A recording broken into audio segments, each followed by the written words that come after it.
Tonight at 10 o'clock, no criminal charges. The state of California decides not to put SoCal Edison on trial for starting that deadly Woolsey Fire.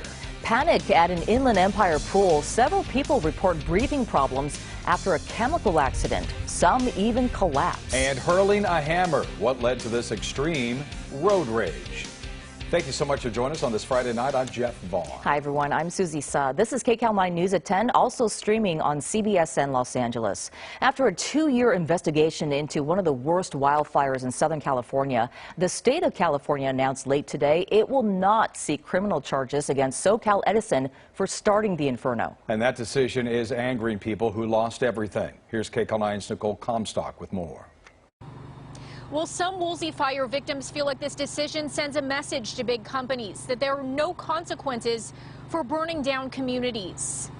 Over 1,600 homes and buildings destroyed, nearly 97,000 acres of land burnt, and 3 people killed. The Woolsey Fire left a devastating mark on Ventura and Los Angeles counties back in 2018. And now the state attorney general's office announced it will not file criminal charges against SoCal Edison for starting it. We were absolutely vaporized.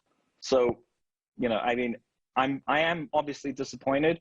Faisal Al-Hardan lost a property he was developing in western Malibu when a loose Edison line hit an energized conductor on a windy night and caused an inferno. He thinks Edison is more concerned with saving money than saving lives and property. They're saying we don't need to bury our lines. We don't need to provide full safety as the most we could possibly do, because it's cheaper for us to burn down communities and then haggle over what it costs to rebuild them. State investigators spent a year looking into SoCal Edison, but decided they do not have enough evidence to prove the utility knowingly acted in a negligent and criminal way. It's just another example of the state of California letting the utility company off the hook.